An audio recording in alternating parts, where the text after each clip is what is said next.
Hello, everybody. It's Jeff Eichen here, and we are totally blessed to have you today and to tell you about our show this week, which is about cannabis and veterans and why there's 22 vets that kill themselves every day on opiates, and we have to stop that.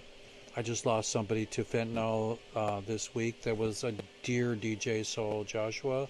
We talked about it last week. And so join us for Weeds Day on episode 89 and get into our 90s. And we love you and hemp hooray. Hemp hooray.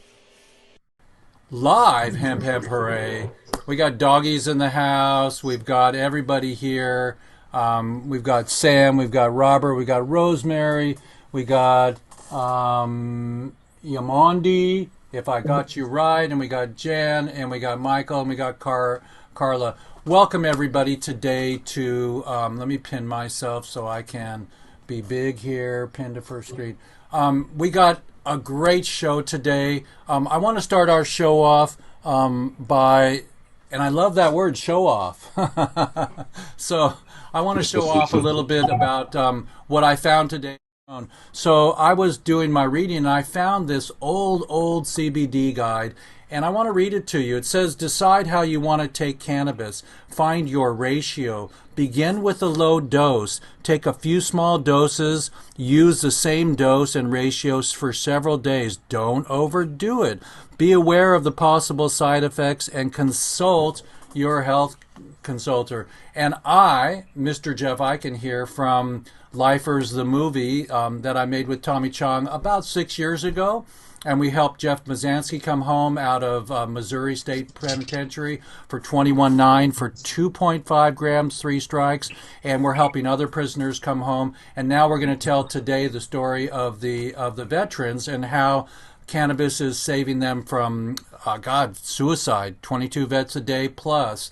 And so I'll tell you about my introduction to Project 22, everybody. But today I just want to read a little bit about this because you do have to find your ratio, everybody. And I cannot tell you, as a filmmaker and a producer of a public show and global show, that it works.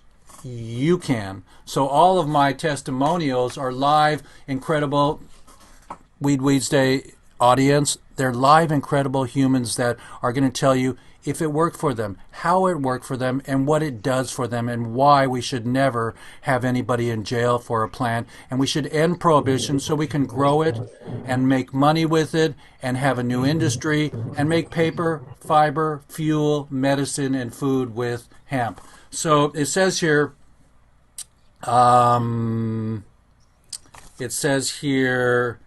find your ratio. For anxiety, depression, spasms, periodical seizures, disorders. Many patients initially find and do the best with moderate doses of CBD dominant. But the low THC remedy, while not intoxicating, is not necessarily the best therapeutic option. A combination of CBD with THC will likely have a greater therapeutic effect with a wider range of conditions than CBD or THC alone. So I've heard that many times before, and I'm not going to waller in the lessons of this, but know your dosing and consult. And if you need a copy of this, everybody, I can tell you, it says here, where's the location of this? It's the Project CBD. It's called projectcbd.org. So if you go there, everybody, you can find some advice and everything. So here we go. Everybody say hello. I'd like to bring on, let's see, I'm going to unpin me here and bring us all into the space here. View gallery. Okay, so we have Sam, Cara, and I think we lost Mike. Here comes Mike again. Mike is our connection to all these incredible vets today, everybody. And Kara's our co-host. Say hello, Kara. Hey everybody, my name's Kara. I'm here in Indiana. I'm a coach, life coach, and wellness coach with hemp-based practices, and I'm here to help in whatever way possible, and hope to hear some stories from you guys about how CBD or hemp or cannabis has helped you guys get through whatever you've been through in life. And then now I want to introduce Michael. Michael, say hello and introduce your team. Hello there. Happy Weed Wednesday. Hemp Hooray. Hopefully my service is good. So that's Michael. He brought us all in. Let's start at the top and do a round table here. Jen, give us a hello and tell us your connection, and a little bit about Mike bringing you on today, and blessings and welcome. Hi, nice to meet you. Thanks for having me here. My name is Jen Baxter. I am the Ambassador Team Coordinator for Balanced Veterans Network. We provide education and advocacy to veterans who are looking for a healthier way of living. So we do have a component that has cannabis involved. We also focus on plant medicine, mental wellness, and movement as well. So it's kind of whole body wellness. My personal story, just to kind of give you an idea of where I come from, I served in the United States Air Force for 14 years with a law enforcement career. And unfortunately, my career was cut short due to a medical retirement at the end of 2012. I found myself on a 6.5 year toxic relationship, you could say, with pharmaceuticals, and was transitioned from the military of being on a lot of opiate medicine to go into the VA healthcare system, and found myself at one point being prescribed 600 pills a month. I was taking... Where were you serving? Where were you serving? At the time, I was stationed at MCAS Miramar in San Diego. Okay. That's where I ended my career. That's where I was retired out of. I was there for about 5 years. I had foot surgeries that went bad, a second one to try and fix it, and then a third one didn't work out. So I eventually was retired. And that was the end of 2012, and by 2015, I was being prescribed the 600 pills a month, 30 sleeping pills, medicine for anxiety, depression, PTSD, 60 morphine, and 480 oxycodone. And I just kind of had the realization one day that if I didn't do something different with my life, that I probably wasn't going to live much longer. And my whole sense of self was completely gone. I was just simply existing. So I had done some research and found out that there were veterans who were transitioning to cannabis products. And in the beginning of 2016, I was able to wean myself off of all pharmaceuticals and successfully transition to cannabis products. And since I've been retired, I have undergone a couple more surgeries that I've completely treated with cannabis products since. And everything that I treat myself for, whether it be mental health or physical ailments, it's all done through cannabis. And so having my own story and having a platform and organization like BVN to kind of help out with that and provide that sense of community for all veterans who are going through the same thing it's a wonderful source to have. Fantastic. Well, we're blessed to have you from the Balance Network. Is that what you call it? Balanced Veterans Network. Balanced Veterans Network. Fantastic.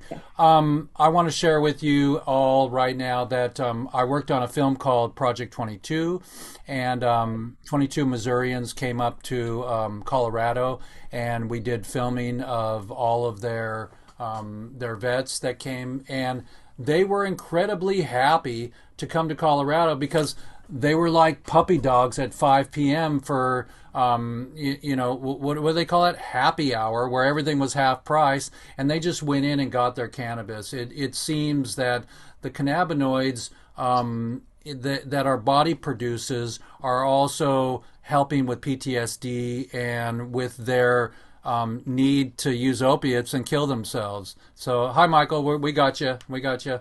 And so we're blessed to have you on board from Balanced Veterans Network, and we'll do more together. I promise. Maybe even produce a small video with you all. That's what I do. And I'm not traveling that much right now. I traveled twice last year. I mean, come on, from 10 to 2. But I'm blessed with having you on board, Jen. Let's go now to Rosemary. Rosemary, are you with us? Can you unmute yourself and give us your rank, serial number, and what's what brought you here today? And tell us a little bit about, for the people around the globe. We're in Mexico, we're in Portugal. How important it is that veterans speak up for cannabis. First of all, let me say good afternoon and thank you for having me. Second of all, I'm from Rock Hill, South Carolina. My home record is Gainesville, Florida. I'm kind of a unique character in this perspective. I did 4 years reserve, 2 years active duty. My last duty station was Fort Leonard Wood, Missouri, back in 1986. Now, with that being said, I'm currently an activist. I work with minorities for medical marijuana. I also host a podcast called Awake and Bake Daily, which I try to do at least once a week, which has kind of been difficult during COVID because I've been sick with pneumonia and COVID. But back to my story. I suffer from PTSD from the military through sexual military trauma that I suffered, and a host of other things by going through the military process. I have 2 total knee replacements as of now. My right knee's been replaced 3 times, my left knee once. I have ruptured disc in my back. I have tendonitis. And also I suffer from post-traumatic stress disorder. So without no opiates in your system. Excuse me? And no opiates in your system. No, sir, not since 2014. Yay. I went to Denver, Colorado, I guess you could say, to find myself. And I want to thank everybody out there in Denver, Colorado that know my story personally. I was out there for 1 year. I found out how to grow, how to treat myself. And with all that help, that's why I'm still here, because when I left to go to Colorado, I was on the verge of suicide. At the time I left, I was on 19 medications. Within 1 year, I got down to 3. I'm currently on 6 right now because, like I said, I currently live in South Carolina. As we speak right now, they're fighting to get us a medical bill here. And it's looking pretty close right now. It's kind of 50-50 shot that we might get one. But if we do, it'll be the most restricted in the country. Wow. Well, you mean, did you say you're in South Carolina right now? Yes, sir. Fantastic. And what are the laws there right now in SC? Okay. Currently we have CBD only. We do not have a medical bill. We currently have a medical bill that's working its way through the legislation. Right now, they are going through some amendments to the bill right now as we speak. They're on the House floor. Last time I checked, I believe it was Senator Davis on the floor that was speaking at the last time I was able to see it. I had to get my mind and soul prepared for this, so I had to channel that out. And have you served any time overseas?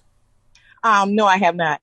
So we're blessed to have you and to have all the vets today. And all I can say is hemp hooray, Rosemary. What has cannabis done for you? Can you give a testimonial? Oh, I can do a great testimony. It helped me keep my marriage together. What I was saying, I'm in a unique situation. I have been married to a soldier for exactly 35 years now, going into my 36 years of wedded bliss. So this has actually helped me stay married to my spouse. And he's seen the changes in me right after I came back from Colorado, because when you're suffering from post-traumatic stress or whatever you're suffering through and you don't have answers, and I've took over 25, 30 different prescriptions from anywhere from Percocet to Zoloft to everything else, from sleep, bipolar disorder, the whole 9 yards. When I'm talking about a chemical cesspool the VA gives you, I was on the brown bag brigade, and it took me losing memory on 77 to say I had enough. I mean, with one of the medications was tramadol. It was something for my back and my knees. And I left the house thinking I'm going to go one way. Next thing I know, I'm in Charlotte. and don't remember how I got there or why I was there. And so by going to Colorado, that's a legal state, you learned more about how to grow and how to take care of yourself through using the medicinal aspects of the cannabinoid. That is correct. And I would love to be able to teach others here in South Carolina, but that hasn't stopped me since I've been back here in South Carolina. I still preach the gospel about using cannabis. I would like to be able to use it legally, not illegally. And that's my fight right now, to help other veterans like myself to be able to, come out the cannabis closet and use it legally. Right now, we're scared. If this bill passed right now, let me give you an example for that. If this bill passed here in South Carolina, there is no smoking flower. There's no burning of the bush whatsoever. And it'll be a vaping process. The penalties that they have currently in this current bill that they're trying to get passed are worse than they have on the legislature currently on the books. So it's a bad bill? It's a very bad bill. So how do we help you to write letters, or where can people speak up for that? All they can do is they can contact their legislators here in South Carolina and say, hey, yes, it's true, we need a bill, but the bill that they're trying to pass right now is not the right bill. We need to start over. And first and foremost, when we start this process over again, which I hate to say it, but we must, you need to start over with your senators and your representatives in your local precincts, or however you want to call it. We have 46 counties here. And out of them 46, you have 46 people representing you. Right about now, they're representing, I hear more I than we. And that's the problem. They get there, they say they represent us, but all I keep hearing is the word I. So with your show that you do, Wake and Bake Daily, can you get that to be shown to some of these constituents? So, I mean, can you get, maybe if you send me something, I can do a 1-minute video for you with an intro and an outro, and you can just send it in an email. We'll send it in an email to them, and there's no way they won't watch it if it's 30 seconds or a minute. I would love to be able to get together and do that with you, because we need everybody's help. The thing is this, the more people that's involved, just like they got involved during the election, we need that to happen again here in South Carolina. Right. We need everybody to know that, they're still quoting the reefer madness here. We're still hearing about Cheech and Chong. We still hear about people rolling blunts. We still hear about nothing but negativity. We need to hear more about the plant, what it can do for people. And we need to quit stereotyping. This bill has been so stereotyped, it's ridiculous. Well, you sound like a perfect poster child for South Carolina, and for the world. I mean, you're speaking the words that the world needs to embrace. I mean, I don't know if it's Puerto Rico or the Philippines where they're still killing people for pot. The idea is that we hold space, and every fourth Weeds Day we have World 420 Day, and we do a 42-second meditation to visualize marijuana becoming free again, because alcohol's free and it's a little bit more angry and it messes with your liver. Marijuana doesn't. And so that's the only thing that I know and I'm allowed to say. But with your testimonials that it worked for you, bless you so much. And everybody today here in the back office on the chat box, text me your email, your name, and your phone numbers, and I'll stay close with you and what your major gift is to me. And like I said, Rosemary, I'd be happy to spend a few hours on a video for you if you send me content, and then we can send it to your legislators. Somebody's going to peek at it. Oh, I got 8 years worth. You want from the beginning to now? I don't need your eight years worth, but pull out some. That's my problem. I made a movie and I had 20 hours and I had to turn it into an hour, and so it's like killing babies. But that's not really what we do. But in video, that's what we call it, on the floor, the stuff that got away. So just send me a few beautiful things that are going to help me make one video for 30 seconds or 60 seconds, and I'll make it really slick, and we can put it in an email for you. Okay, then. Well, guess what? I guess I'm gonna have to get with my son with this. But because like you said, it's hard when you got to make selections like that because it is so much out there that you can select. So I'm going to have to get with my son this. Just pick some doozies. Pick some doozies, and I'll come up with something really beautiful, and I'll interview you again on a private moment. And thank you. That was Rosemary, everybody. Let's thank you. Thank you. And let's say hi to Michael when we're going around the horn for a minute. No, we got Kara. Kara, come in again and say hi, and bless the veterans.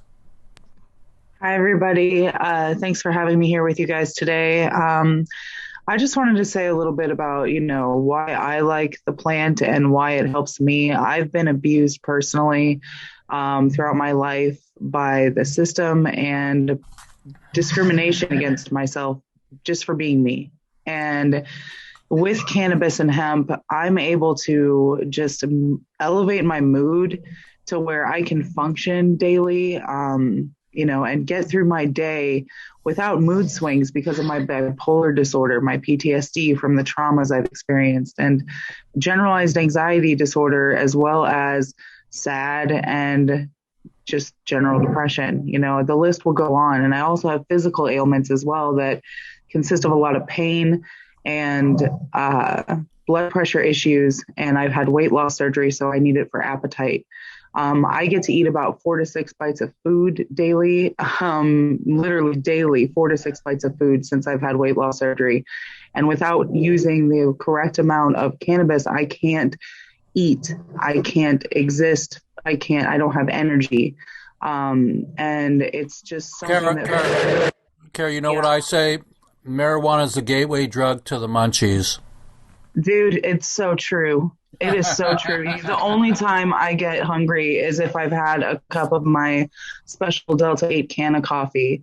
I use Delta 8 as my preferred cannabinoid, or however we say that word. I'll be real. I'm a stoner, and that word is one of the hardest words to figure out which way is the correct way to say it. Cannabinoid. But either way. How about cannabinoid? Cannabinoid. That's the way. Cannabinoid. Thank you, Jeff. You taught me something today. Yay.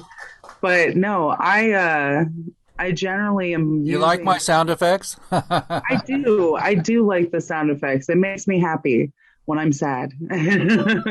That's pretty much the cannabis too. It makes me happy when I'm sad. But the life in general right now, I think, is collectively sad because of the pandemic. And honestly, having cannabis as a release of just the true energy of the earth has been great for me. Whether it's been Delta 8, which is what's legal here in my state, or whether it's cannabis, which is legal in states surrounding mine. I'm lucky that I get to tour up to other states and visit their culture and see what it's like in different marketplaces. I'm very lucky that I have some kind of access to adult use cannabis around me. But, it's still unsafe for people like me to have cannabis at all in our homes. So literally, I just have what's legal here, and that's what's good for me. So I like to use just like our dosing guide. You're telling us, everybody, to go with your state legalization, so nobody squeals on you because you're different and they want to put you in jail, because they're still putting people in jail. Everybody. It's sad out here. It's a real sadness. There's a lot of people in my state that are suffering from opioid addiction because we have a lot of veterans. We have a lot of people that have just suffered hard lives of addiction to heroin and meth. We have just a lot of suffering here in our state that would be solved by a medical cannabis program that could be implemented, I think, soon if we do some more research of the markets surrounding us. I think there's a lot missing from our state when it comes to cannabis, but there are some bills that were just introduced, I think today or recently, to hopefully have a little reform on the Indiana Farm Bill, or whatever. The hemp farm bill. I'm still so full of information right now that my brain is overloading. But I have to say that after reading the article this morning, it sounds like they're trying to do the right thing when it comes to hemp-based products, increase the limits of THC allowable, and also provide non-DEA regulated labs for testing products, which is what we want here in Indiana. We want more accessible testing for labels instead of bans on products that are already legal under the Farm Bill.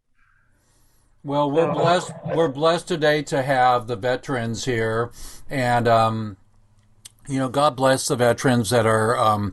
And this is not, we're not going to church here, but sometimes my show is like church, because you feel better, and each one of us gets to be the ringleader, the pastor for the moment. And so we have Jen, myself, Rosemary, Sam, Cara, and Michael and Robert.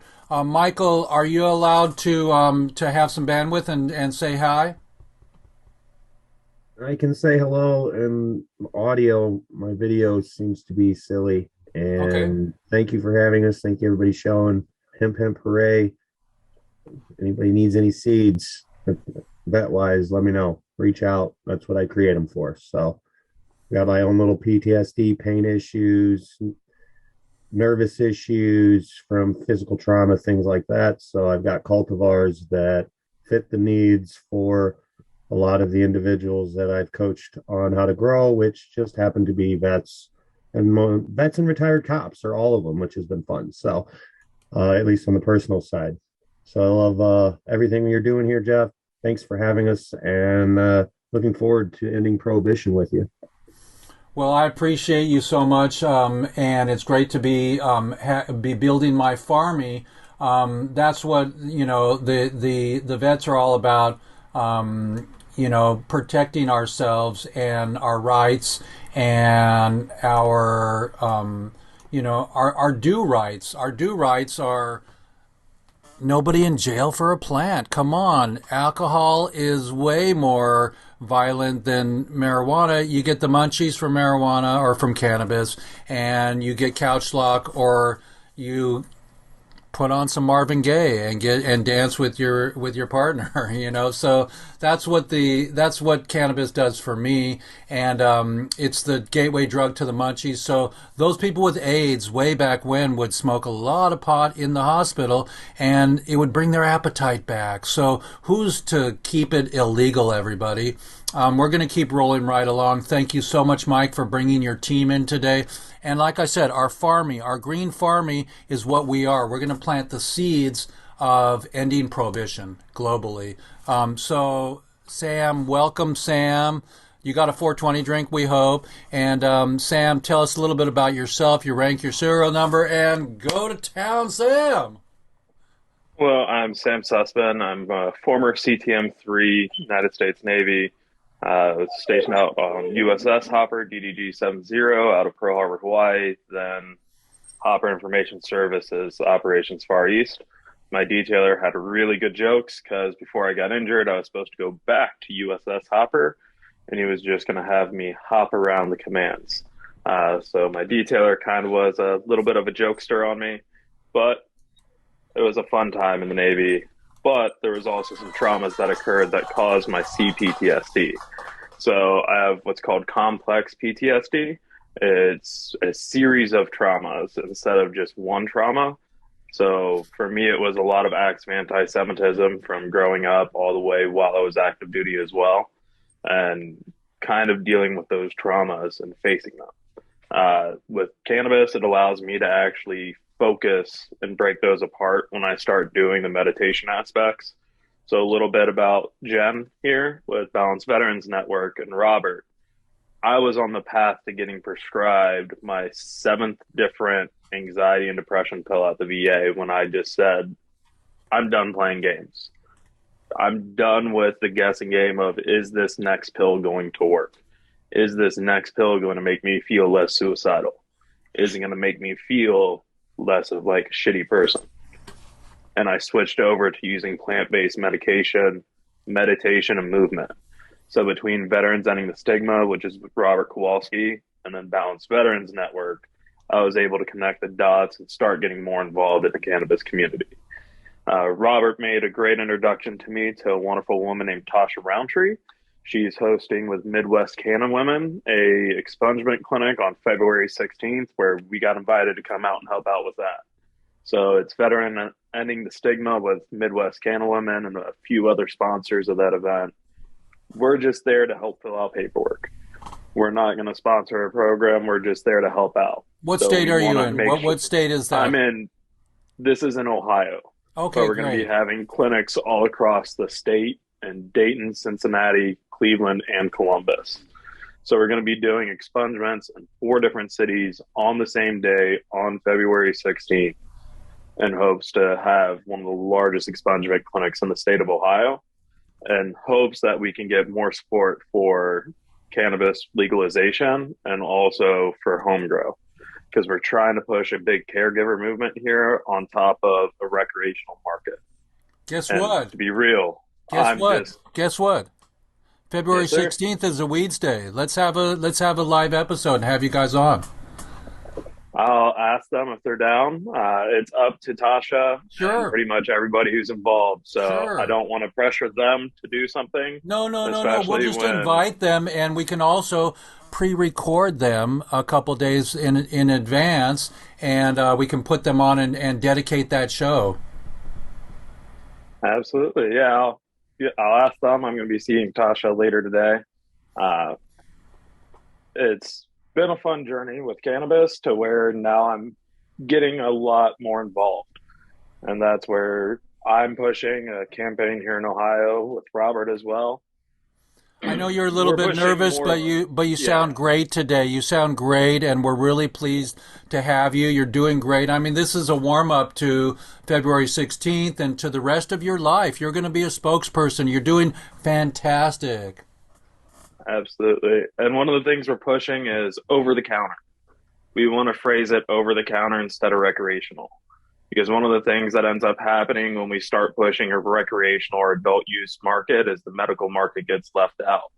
And when we start pushing the over the counter aspect, we have people starting to think more instead of like, hey man, I just need to go get a joint to get high, to relax from the day, to, hey, I was extremely stressed today.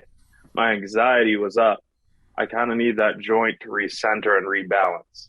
So that way we bring back into this aspect that all use is medical use. Whether it's recognized medical use or not is a completely different subject. If it's somebody just, that's how they relax when they get off work instead of a beer, we should probably start having that conversation about the depressant that they were choosing in the past versus something that's helping them relax now. When my parents came home, only forces further depression. When my parents came home from work, I'll be a Beatles song in April. For my birthday, I'll be 64. When I get older, losing my hair many years from now. And so I'll be 64. And when my parents came home when I was a kid, they would make a Mai Tai. They'd put put a piece of pineapple in there and a little umbrella and mellow out. But they weren't abusing it. It's our turn.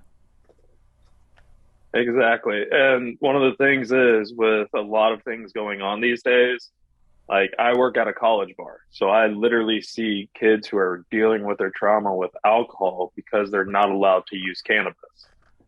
Now, most of those students I also talk with on a daily basis, since I bartend for them on the weekend. We talk outside of the bar, and a lot of them are interested in medical cannabis, but they're fearful because of their college aspect. They're still receiving money from FAFSA. They're still receiving federal funds. They're afraid of what the campus might say. So working in that aspect of destigmatizing, a lot of these college kids want to smoke because that's how they're able to calm down and relax after being stressed about some normal stressors. And we put a lot of pressure on them to deal with it and just suck it up while they're going to school. But we don't talk about while you're at work, you shouldn't want to have to drink when you get off work.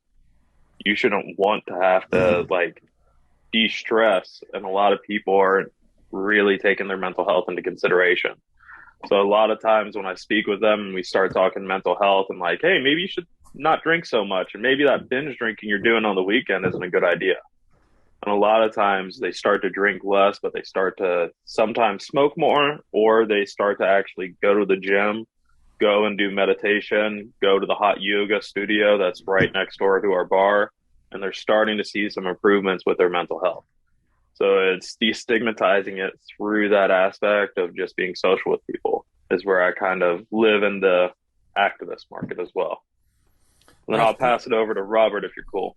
Yeah, that's pretty great. That you're in the headspace and in the heart space and the green farmy, as I call it, space to teach the children responsibility with alcohol and responsibility with cannabinoids and responsibility with being nice on the planet. I mean, you can't be, you can't curb your niceness, but you can curb your intake of of anything that's not right for you. You can overdose anything, but I'm just really blessed to have you on board and have you as one of the spokespeople today. We're at Weeds Day, everybody. Jeff Eichen, episode 89, doing a reset here. And Robert, take it away. Well, Jeff, thanks for having me. Name's Robert Kowalski. I am a disabled U.S. Air Force Security Forces veteran. I was stationed at Wright-Patterson Air Force Base in Ohio. I currently live in Ohio. I did 2 combat tours to Iraq, one in 2007, and then I was there all of 2009 for a police transition team, training Iraqi police officers. I was diagnosed with PTSD shortly after while I was still active duty, and struggled to find help while active. It started with a couple of medications here and there, a lot of times leading to bad paperwork. And so I actually took matters into my own hands and started addressing my symptoms with cannabis while I was still active. This led to my discharge of about 6 months later for a urinalysis positive test for cannabis. That sent me down a path to where I became homeless. I was homeless for a year, fighting the VA to carry over my PTSD diagnosis to receive assistance. After I got through the VA process, I actually moved from Ohio to Arizona, where I became a legal cannabis patient in 2012 for the symptoms of PTSD. Shortly thereafter, I was able to stop taking all of the pharmaceutical medication that the VA had prescribed me.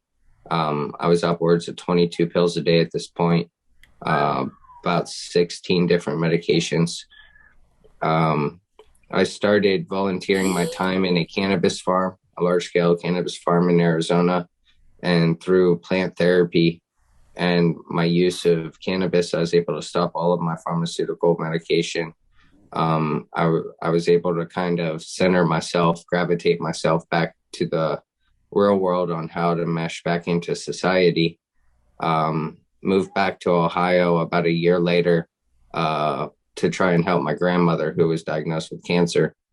And that's what led me into advocacy for the plant. Moving back to Ohio, it was still illegal. And so I wanted to share what I had learned with my experience with other patients in the Arizona market, as well as my experience with cultivating it.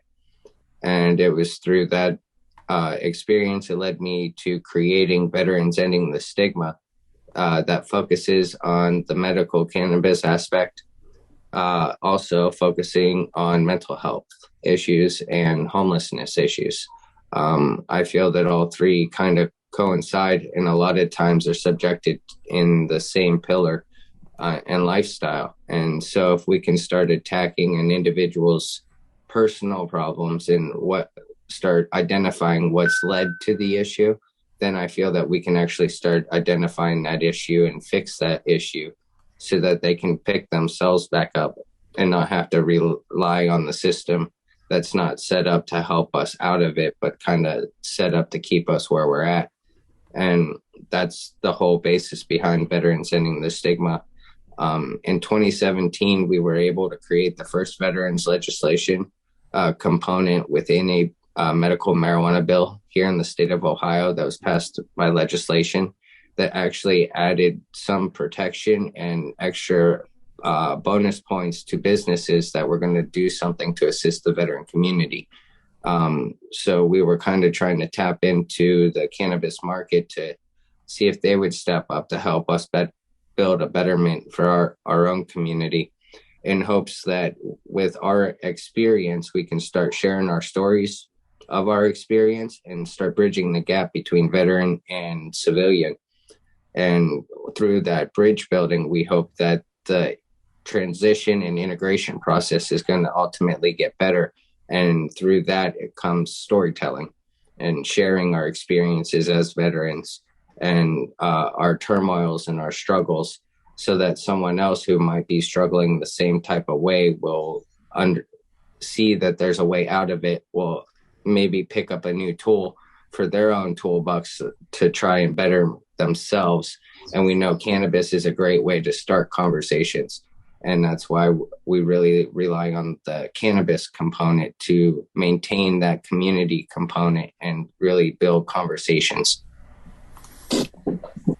Well, I'm super proud of you, man, and it's really beautiful to have you. I'm going to pin you on the first screen here with me. It's super great to have you as an ambassador right now. I hear you. You're very articulate. I'm not. I just am fumbling through ecstasy here because I'm in ecstasy with all the veterans today because I did focus for so long with the veterans on Project 22, where 22 vets kill themselves every day, at least from the opiate crisis, and opiates suck. We already know that. And now with this movement and this slice of our cannabis pie, there's so many there in this pie. There's so many pieces of the pie that create the complete circle that that I'm blessed that Michael brought back the veterans to me and to Weeds Day. I'm not a big deal. I just do what I do. And as the angels, the Canna Angels, bring different communities and groups to me, I focus on you guys for a while and add you to my farmy because I want to infiltrate, and I'm using veterans' words, I want to infiltrate the planet with good information, with education, which we call meducation. And the meducation is exactly what you're talking about. You know, what you said, Robert, and what Sam is talking about, what Rosemary has said, and what Jen is doing with her organization and her flow. So it is our opportunity and our responsibility to share this information, and may this day of bringing the vets back in help everybody to realize that it is helping with PTSD, and there is a receptor that I learned about at a conference in Colorado. Dr. Machulam was there from Israel, and Israel studies this and studies the component of the receptor, the PTSD receptor. And again, you all are the testimonials. So I'm going to ask you a question, Robert.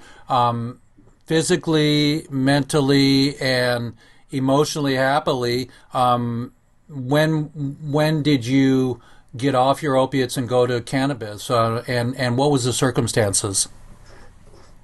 Well, the reason I had tried cannabis originally while I was still active duty was for sleep issues. I was sleeping either too much or I wasn't sleeping at all on the pharmaceuticals I was put on while active. And it relayed to either me being extremely tardy to work, leading to bad paperwork, or I just wasn't sleeping at all. And then when you start going days without sleeping and severe insomnia kicks in, then I started losing time and not really knowing where I was going, how I ended up places. And so that's why I started using it in the first place. And it took probably about 6 months after becoming a patient in Arizona to get off of all 22 pharmaceuticals. I did it probably not the best way. I know it wasn't the best way. I just did it cold turkey. I said I was done with these things. I tried overdosing myself. and I tried taking every bottle I had all at once, and that was kind of the turning point for me, to where it was like, if this is readily available and I've hit this far rock bottom, I got to do something, and the best way to stop something is to stop it, in my mind. So I stopped it and pushed through it. What I did notice was my usage. When I did do this, I started journaling my usage. And to get off of all of my pharmaceuticals, I was utilizing about 5 ounces a month. And after about 6 to 8 months of using 5 ounces a month, my usage by itself had actually dropped down to 3 ounces a month. And ultimately now, almost 10 years later, I utilize about 2.5 ounces a month to get by, to work on the advocacy work that I work on with Weed for Warrior Project's political action unit. Also helping out other veterans in their endeavors and really trying to pick up our community. So that's where I'm at really with my cannabis usage.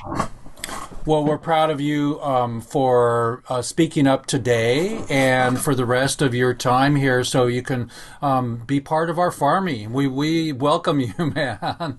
The Green Farmy is, we're enlisting them right now. We're getting ready to work with Dan Harrer on a golf tournament for his father. We'll have representation there in California on that day from the veterans for sure. I will not forget you. I haven't, but thanks to Michael, you're back in the Farmy right now, and I'm really doing a good push for 22 to get to the White House and to represent us and to end prohibition, because if we do it in America, it'll follow suit in every other country. Mexico's got a little bit going on right now, and we know about Uruguay and Portugal. They've decriminalized all pharmaceuticals, and so did Oregon, and now psychedelics are becoming popular, and it's important to have the psychedelia team on board too, because microdosing is helping with PTSD and with creativity, and believe you me, even with COVID and everybody being shut away from their families and being able to just congregate peacefully in mass, we need something that will help us to chill, like our parents when they came home and had their Mai Tai. They were doing it responsibly. So everybody, we're at Weeds Day, and we're so blessed to have Robert on board here, and I will now take it back to Kara, and Kara, and thank you, Robert, for all you do. Bless you. And everybody, Hemp Hooray. We're still here for a little bit longer. Let's see here if I can play with my party here. Okay. So real quick, can I actually touch on something Robert brought up? Bring it on, Sam. Bring it on, Sam. Okay, so one of the reasons why we like to push over-the-counter usage over adult use and recreational is Robert brought up his personal testimony where when he started, his consumption was at 5 ounces a month. Most medical states, that's going to cap out your entire prescription. And in situations where you're just starting to learn what your triggers are, and you're starting to wean off, and you're starting to use more than you would typically use, having an over-the-counter market is no different than being on pain pills and then running out of your pain pills because your pain was spiking, and then going to the pharmacy and picking up Motrin. The over-the-counter market needs to exist for those situations, because those are the situations when we have other veterans who are literally getting triggered from news. I had 3 on the day we withdrew from Iraq that they ran out of their meds. They couldn't go to the dispensary to get their medication, and we had to go back to the streets in order for them to get their meds. We had to go to untrusted sources so that way they could stay calm. If we had an over-the-counter market, that would make it a lot easier for us to have trusted medication, where we can have lab-tested medication. And that big push where we need the medical and the over-the-counter market is a huge push, because not every single person or every single individual is going to need something for PTSD. They might need something for a little bit of light anxiety, or they might need something for the occasional seasonal depression when the seasons change. When it goes from summer to like 4 feet of snow here in Ohio, it gets a little depressing. You can't go outside. So those little seasonal depressions, seasonal anxieties, that's what the over-the-counter market should be targeted at. And hopefully we can get to that point where we're pushing that over-the-counter, because it's something that's needed in every state. Well, from your mouth to the Canna Gods and Canna Angels' ears, it's important that we all follow suit and get that. I'm in Washington State, one of the early legal states, for gosh sakes, and they closed 300 medical stores for whatever reason. I don't have that document in front of me, but incredibly, we got rid of our medical. And when they had medical stores, you were allowed to tell the patient that came in what strain was good for what you have. They couldn't tell you what dose to use, but that's why I was talking about the dose guide today. The dose guide was saying use it slow. It says right here, use it slow and work your way into the perfect dose for yourself that works for you. And so by having advocacy, Sam and Robert and Jen and Rosemary and Kara, it's just so beautiful to have testimonials and people on my show that are telling people why we should have the end of prohibition. Alcohol's legal. Let's make marijuana legal. Where are we at? We're at 54. We're doing great with time here. Kara, I'm going to bring it back to you. Michael. Thanks again to you guys, Robert and Rosemary, Jen and Sam. Your stories are so valuable to people like me, because everything you're doing in, adjoining states to mine is really amazing that you guys are pushing this over-the-counter market federally. I think that's a great push, and I can get behind that and support that 100%. I'm just stepping out of a bubble into advocacy myself. And I have to say, my state makes it scary for me and induces paranoia because of the fact that it is federally illegal. The only reason I experience paranoia is because it's federally illegal for me to consume cannabis in my state.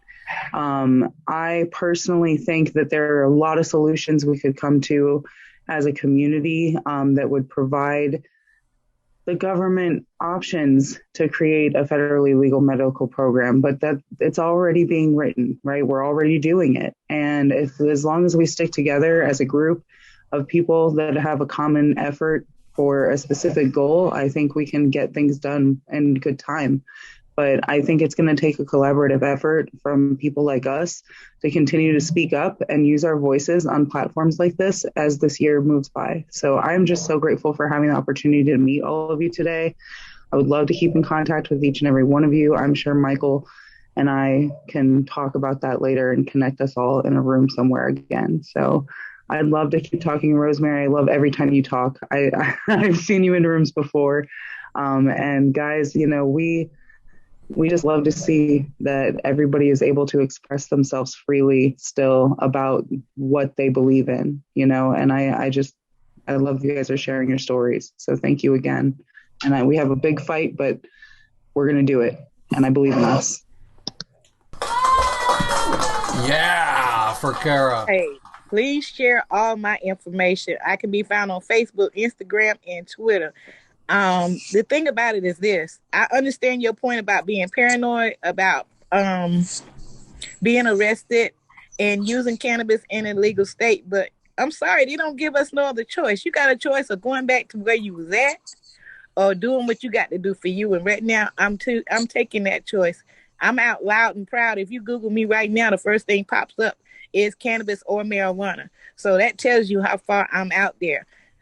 Just FYI, I know I probably shouldn't share this information, but I'm gonna share it anyway. I'm disabled, and when I went in there to see the judge about my disability, the judge told me first and foremost, "Congratulations, you are the first cannabis carrying card member I've ever had in my courtroom. And by the way, you're in an illegal state that does that." She said, "Hats off to you." So just keep that in mind, when you do what you do. I'm not saying thumb your nose at the authorities by no means. And if you do medicate safely and in the privacy of your own home and don't advertise like I did. I don't recommend this for nobody. Because remember, I started this 8 years ago. You see how much gray I got? I'm just saying. But at the end of the day, I love my husband enough that I would take that chance to keep on doing what I'm doing right now, because I'd rather be up here talking to y'all right now than being on those 22 pills a day. Sleep, not knowing what's going on, losing track of time and everything else. So those are the choices that I have to make in my life, and I chose life, and I'll be 60 next month. So I'm happy to say that. Hey. Well, let's go around the horn. Jen, give us your final words and hope for the future. I really appreciate listening to everybody's story. And, we all come from different walks of life, but at the end of the day, we all have such similar stories and such similar motivations for doing what we do. It's all too common that we have veterans and everybody talking about how many pills they're taking and how cannabis has essentially saved their lives. So no matter where you come from or what you're doing, it's all about us coming together and working together for the greater good. So thank you so much for having me here, and hope you all have a good rest of your day. Hey, Jen, what do you have to say to the children? What's that? What do you have to say to the children? To the children? Yeah, out there in discovering their world. Oh, just don't let anybody extinguish your fire, your light. Just be you and live your life and live it to the best of your own ability and keep that light shining. And what do you have to say to the adults? To the adults, turn the light back on and get out of your own way. And what do you have to say to me? I have to say to you, thank you so much for doing what you do. And it's been a pleasure being here. So I'm fortunate to be out here in Arizona where we have a lot of more opportunities. I feel bad for y'all in states where it's not so easy. Right. And thank you so much. We're going to go around the horn. And Sam, final words. So I'm going to the 22 for 22. This is the year. I mean, it just makes sense for that slogan to be the slogan for veterans this year, for the push for legalization. Because let's be real, I live in Heroin Alley. Like 60 Minutes does a documentary down the street from my house about once every 3 months about the heroin epidemic here in Dayton, Ohio. Most of the heroin addicts started on prescription pills. Most of the overdoses are from people who are just trying to either escape their pain that's either in their head or their actual physical pain, because it's kind of a violent place down here. The 22 a day, it's not just 22 of us. There's also spouses, family members, other civilians who are also having those challenges every day. If we can bridge this gap through that, you might as well make that push for 22 for 22. Well, I'm super proud of you. What do you have to say to the children? Stay in school and, I don't know, study. I'm not really. How about the adults? The kids. How about the adults? If you can have a glass of wine a day, you can have a joint a day. Sometimes that wine might be a temporary solution, but that joint might be a long term. And to me? Thank you so much for having me out. It's been a blast bringing everybody together for this. Let's hope for some big pushes in those non-legal states that are still in prohibition. Thank you so much for all you do. And don't forget to leave your contact for me in the chat box. Rosemary, final words? Okay, final words. Like I said, just I'm gonna tell people like this: for everybody live, regardless if you live in a state that currently has marijuana or a state that doesn't have marijuana. Remember, your rights can be taken. Look at Colorado. It starts at your state level with your senators and House representatives. You have to vote the right people in order to keep your laws. For those who are like us here in South Carolina, in order for us to get the laws we want, you have to vote the people in that's going to work for us, ladies and gentlemen. That's the only way. And to carry it on to the state, to the federal level. The President of the United States has the power to take it off of Schedule 1. Don't let them BS you, okay? Remember, you heard that from me. How about the children? What do you have to say to the children? For the children, keep hope alive. I mean, keep dreaming. Because when Martin Luther King had that dream, it didn't mean that the dream stopped. It meant for the dream to continue. He did say, I may not make it to the mountaintop, but we're still climbing. That's right. So thank you. And what about the adults? What would you say to the adults? With the adults, this is the best thing that could ever happen right here. All of us coming together. All of us from different parts of the country. All of us looking different, right? Sounding different and everything else. The world needs to see this right here, showing that we all can come together at this time to work together for one cause. 22 a day is 122 too many. One is too many. So now is the time to make this work. Fantastic. I'm going to do a screenshot. Everybody hold up the weed sign, which is forwards, which is 3. So at the count of 3, 1, 2, there we go. Okay, yeah, there we go. Got it. And we'll throw in Michael down the road. Okay, we're going around the horn. Robert, give us. Robert, give us your final words. First off, healing begins with purpose. If you feel like you've lost your way, go out there and try and find your purpose again. You'll find that it really is a build up to your inner self, your inner peace, and your overall well-being. And if you're interested in advocacy work, the first step to doing that is showing up. Show up, figure out who the players are, figure out who's doing what, where, and how they're playing the game.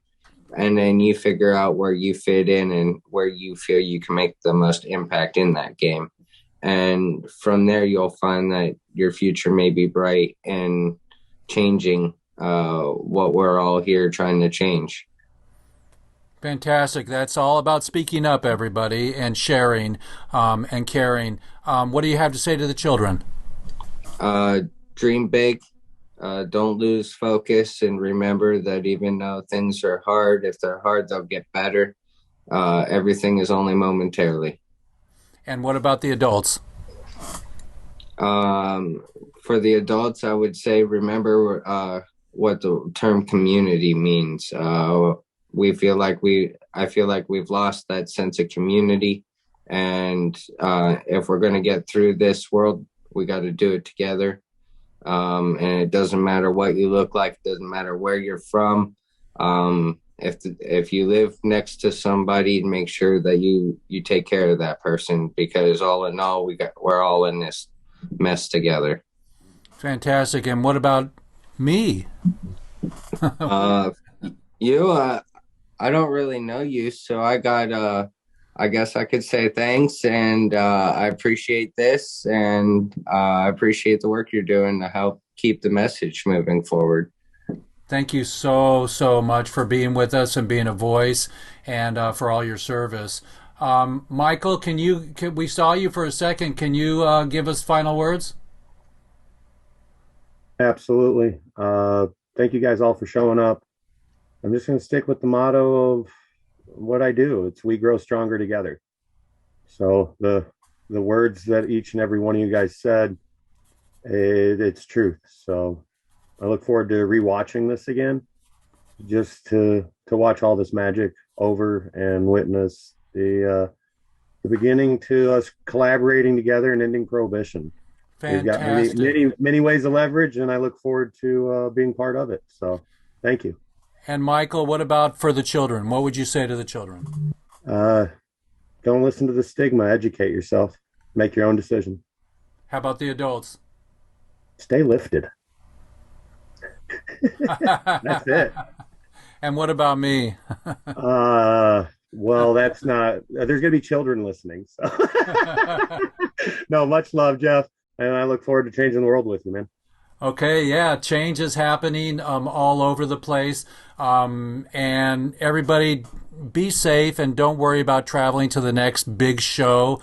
We'll have it here, and let's be sure that the person that I talked to that's going to that one show, if we can get them involved, and everybody, I'm really blessed to have you today.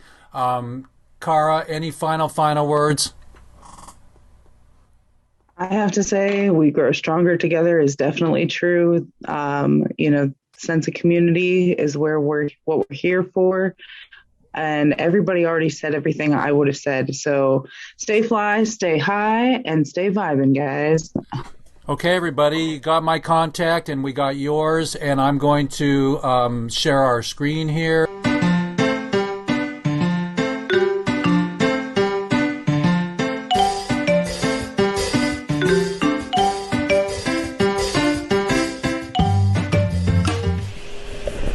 Hello, everybody. It's Jeff Eichen here, and we are totally blessed to have you today and to tell you about our show this week, which is about cannabis and veterans, and why there's 22 vets that kill themselves every day on opiates, and we have to stop that. I just lost somebody to fentanyl this week. There was a dear DJ soul, Joshua. We talked about him last week. And so join us for Weeds Day on episode 89 and get into our 90s. And we love you, and hemp hemp hooray. Hemp hemp hooray. Okay, everybody, that is our show for today, and we are super blessed to have everybody. Let's get one more look at everybody here before we sign off. And I got a new family. I love you all. I love you, Jen. I love you, Robert.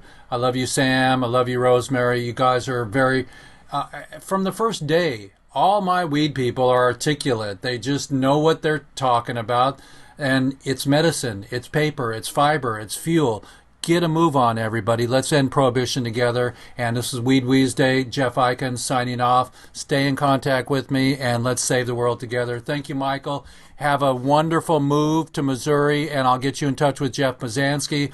I was going to bring him on today, but didn't have enough time. We'll do it next time, and Kara will get together.